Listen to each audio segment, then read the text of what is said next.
Welcome to our channel. Before we get started, please consider liking and subscribing so we can bring more stories like this to you. I never expected my move from a cramped downtown studio to a suburban duplex would become the centerpiece of one of the strangest Karen encounters imaginable. Yet, here I am, 6 months later, with what feels like a legal drama hanging over my head. My name is Dana, and my misadventure began when I answered an online ad promising quiet living with a welcoming landlord. The listing showed a quaint, 2-bedroom unit on the ground floor of a split-level home. It looked perfect: off-street parking, a small backyard, and a friendly neighborhood. The rent was on the higher side, but the pictures made it seem worthwhile. I scheduled a tour with the landlord, Karen, and she struck me, at first, as unbelievably attentive. She offered me tea, showed me each room in excruciating detail, and even asked about my hobbies to make sure the place would fit my lifestyle. Admittedly, I was flattered. Most landlords barely let you step inside before rushing through the lease paperwork. But Karen seemed invested. She emphasized how she lived upstairs and liked to maintain a peaceful environment. A self-proclaimed caretaker at heart, she said she was looking for the right kind of tenant. Despite a strange moment or two, like when she insisted I explain my monthly grocery budget so she could ensure that food smells wouldn't disturb the living space, I chalked it up to her wanting to be thorough. I was desperate to escape my tiny downtown loft, so I signed the lease that same afternoon. The first month was shockingly calm. I unpacked, arranged my new furniture, and started tackling a small herb garden in the shared backyard. Karen popped by frequently for quick chats, but I assumed it was her way of being friendly. She never stayed long, just enough to comment on how nicely I'd placed my potted basil or compliment me on the color of my new living room curtains. If she was around outside, she'd wave and ask if I needed help with anything. I shrugged off the borderline nosiness because, at the time, it felt more neighborly than intrusive. Things started getting odd when I invited a couple of friends over for a low-key movie night. I'd asked Karen beforehand if there were any restrictions about guests or parking. She waved off my concerns, saying it was my home, and as long as they weren't loud, it should be fine. That evening, around 8 p.m., we were on the couch watching a comedy when my phone buzzed. It was a text from Karen. "I hear voices. Is everything okay?" I replied that everything was fine, and we were just watching a movie at a reasonable volume. About 5 minutes later, she texted again. "Could you turn it down a bit? The walls are thin." My friends jokingly asked if my landlord had installed a surveillance system. We turned the volume down to a murmur, but I still got a final text at 9 p.m. Just a reminder, quiet hours start at 10. It wasn't even close to 10 p.m., but I decided not to push it. We ended the movie early, and my friends left soon after. I tried to dismiss the incident as Karen just being sensitive. Maybe the walls really were that thin. However, from that point forward, I noticed she seemed to be hyper-aware of every little sound in my unit. A few days later, as I was leaving for work, Karen intercepted me at my car. She asked if I could switch my laundry time to mid-mornings because the spin cycle apparently disturbed her late-night TV watching. I nodded politely, though she hadn't mentioned a single time frame in the lease. It felt bizarre that she'd expect me to juggle my laundry schedule on a weekday when I was at work during normal office hours. She didn't appear to care, only stressing that she needed her me time in the evenings. Minor inconveniences became more frequent as weeks passed. Karen would text me at strange times to mention a weird smell coming from my kitchen or to ask if my cat was scratching the floor. She had never explicitly stated a no pets rule, but she now insisted I keep the cat exclusively in the living room if possible. She also complained about my electric tea kettle's whistle, claiming it startled her. Despite the red flags, my life was hectic. I was adjusting to a new job, and I didn't want to make waves or risk losing my security deposit by angering her. So I tried to appease her whenever possible. If it meant not brewing tea after 8 p.m., so be it. I realize, in hindsight, that I was tiptoeing around from the beginning. But I never saw the true storm brewing. I had no idea how quickly a well-intentioned landlord-tenant relationship could go sour, or how far Karen would go to maintain her perfect environment. About 2 months into my lease, Karen's behavior escalated. She began letting herself into my unit without proper notice. The first time it happened, I was in the shower. Imagine my confusion and embarrassment when I heard the front door open and her calling my name. I scrambled to turn off the water, hastily wrapping myself in a towel, panicked that something was wrong, a gas leak, a burst pipe, anything that might justify her barging in. But when I poked my head out, I saw her standing in my hallway, looking annoyed rather than alarmed. "There's a smell of mildew outside by your trash bins," she said, as if that were a perfectly valid excuse to come inside. "I wanted to check if you spilled something." I was furious but also shocked. She hadn't knocked, texted, or called. She literally just walked in. Completely flustered, I told her it was unacceptable to enter unannounced. Karen grew defensive, rattling off that as a landlord, she had every right to inspect her property to address potential safety or health hazards. She left in a huff, but her words rattled me. I decided that enough was enough, so I read through my lease and local tenant laws. Sure enough, she was required to give 24 hours notice, except in emergencies. A whiff of mildew near the outdoor trash bins hardly counted as an emergency. I drafted a carefully worded email, citing the specific clause in our lease and politely requesting respect for my privacy. For a few days, Karen's intrusion stopped, but I got the sense she was fuming. The tension between us became tangible. She was no longer friendly when we crossed paths. She'd avert her gaze or pretend to be on the phone. If I was gardening out back, she'd stand on her balcony, silently watching. It was unsettling, like she was waiting for an excuse to pounce. I told a few co-workers about it, and one joked I should invest in a home security camera. I laughed at the time, but the idea stuck in my head.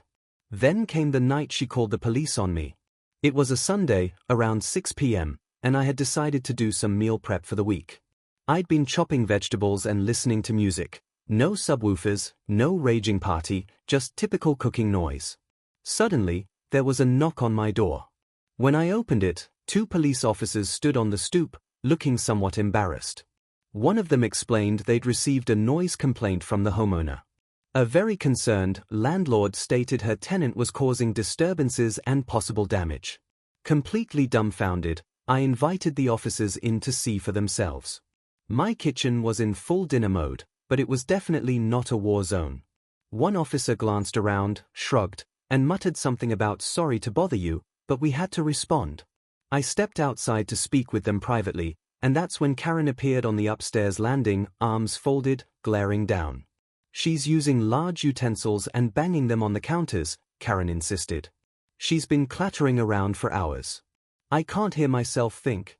The officers exchanged looks that screamed, "Seriously?" One of them said there was no indication of wrongdoing, just typical cooking sounds. Karen huffed, claiming the noise was unbearable and her property was being disrespected. Finally, the officers gave me a nod, apologized for the inconvenience, and left. Inside, my hands shook with anger. I shot Karen a text, "Call the police again over a false noise complaint, and I will contact a lawyer." She didn't respond. But I could sense the hostility intensifying.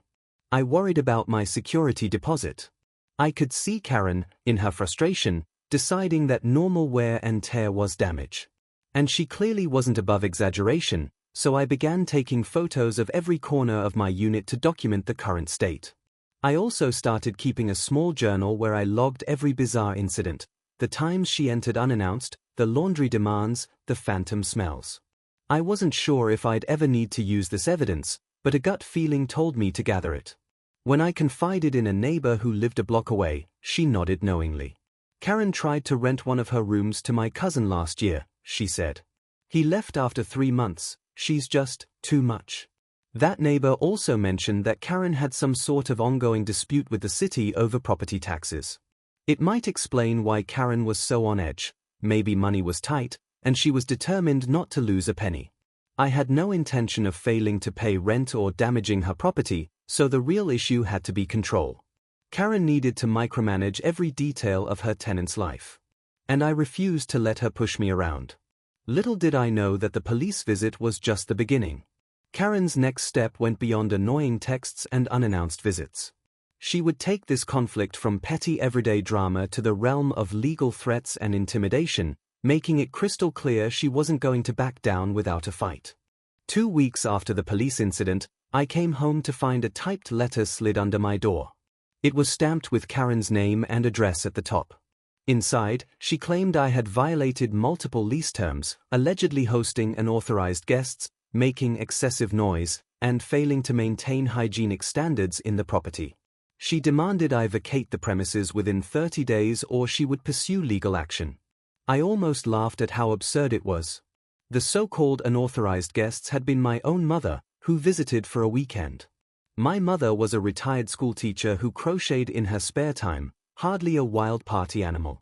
As for noise, even the cops found her claims baseless. The hygiene part must have referred to that stale garbage odor she claimed to detect. Still, receiving a written eviction threat was jarring. I immediately checked my lease for any violation notices or default processes. According to the contract and local tenant law, Karen was required to send a formal notice of any alleged breach, giving me time to correct it, if it even was valid. Only after that could she consider eviction, and it had to be processed through a court if I contested. She was skipping half the steps. I sought advice from a local housing resource center. They confirmed Karen had no legal grounds to kick me out based on her complaints. They encouraged me to respond in writing, disputing her claims. Meanwhile, they suggested I keep paying rent on time and continue documenting every interaction. The moment I told them about the police visit, the unannounced entries, and the trivial allegations, the counselor shook her head. "Classic bully tactics," she said. "Don't let her scare you out without due process." I emailed Karen, disputing all the claims and indicating that I had no intention of leaving. I also reminded her of our state's landlord-tenant laws. My note ended politely but firmly. "I hope we can resolve this amicably, but I will defend myself if necessary." Her reply was immediate and terse: "See you in court." In the days that followed, Karen escalated her harassment. She left sticky notes on my door, requesting I refrain from cooking after 5 p.m. because the aromas were allegedly triggering her migraines. She texted me pictures of my recycling bin, claiming I wasn't rinsing out the containers thoroughly. She even started complaining about how my mother parked 2 inches over the painted driveway line during her visit. I felt like I was walking on eggshells, except these eggshells were lined with barbed wire. Every small action, every normal daily routine, was suddenly under scrutiny. My anxiety levels soared. I feared that if I so much as sneezed, Karen might call the police again. Finally, about a week later, a letter arrived from an attorney representing Karen. It repeated the eviction threat, referencing a history of tenant misconduct. But the letter was sloppy, lacking specific evidence. My co-worker's husband was a paralegal, and he offered to help draft a response. We systematically debunked each claim, attaching copies of dated photographs, showing the immaculate condition of my unit, along with screenshots of Karen's harassing texts. Around this time, I learned from that same neighbor that Karen's financial situation was worse than rumored. She was apparently behind on her mortgage payments. Perhaps she was trying to intimidate me into leaving so she could quickly rent to someone else at a higher price or even sell the place. It made sense. If I left, she could keep my deposit, maybe find a new tenant willing to pay more, and fix some of her financial woes. When I refused to capitulate, she took it to the next level.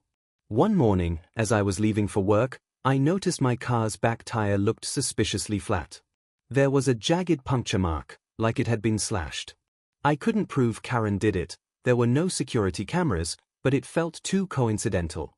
I filed a police report, just to have documentation.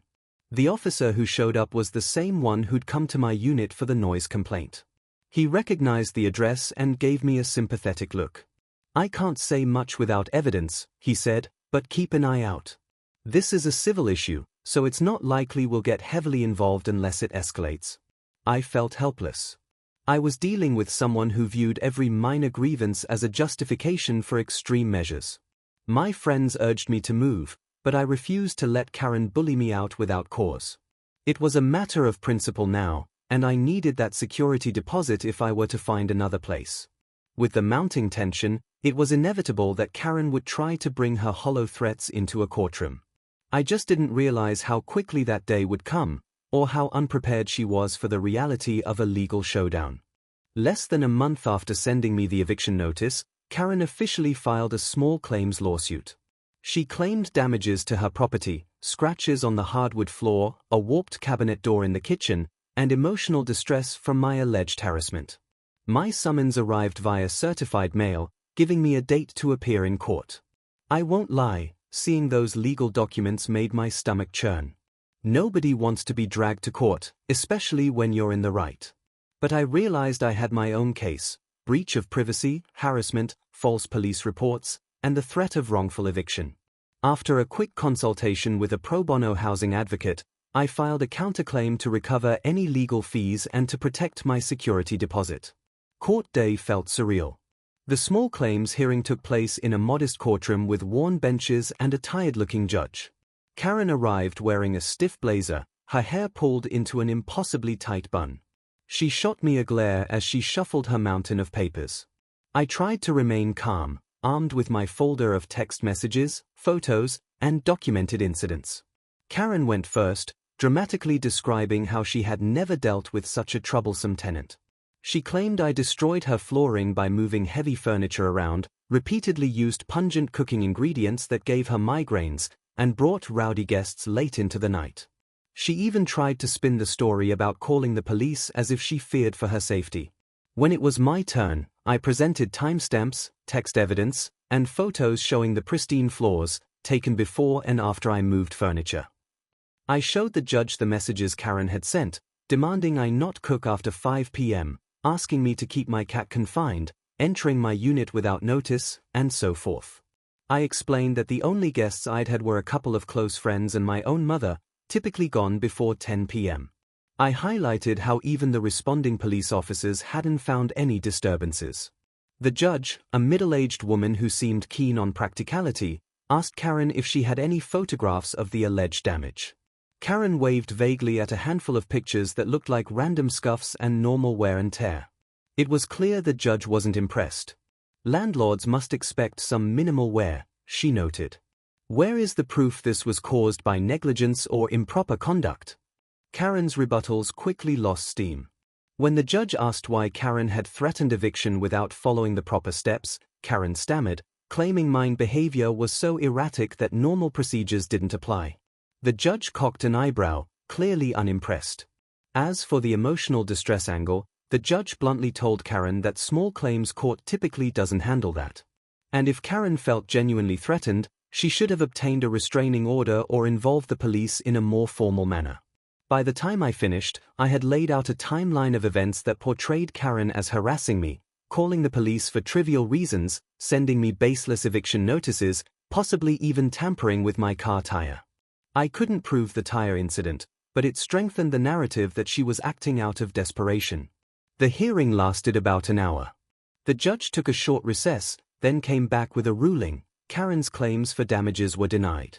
My counterclaim sought reimbursement of my security deposit, which was still in her possession, and a modest sum for the attorney's fees I incurred. The judge ordered her to release my full deposit immediately once I chose to vacate the premises, minus any proven final utility charges. As for legal fees, the judge granted me a partial award, not a huge amount, but it validated my stance. Karen looked livid, her face flushing red. She tried to object, but the judge cut her off, reminding her that the decision was final in small claims. I left the courtroom with a mixture of relief and exhaustion. I'd won, but the victory felt bittersweet. I didn't relish fighting in court, I just wanted a peaceful home. The aftermath was awkward but tolerable. Karen steered clear of me, presumably on her lawyer's advice. She stopped leaving notes and no longer pestered me about noise or cooking.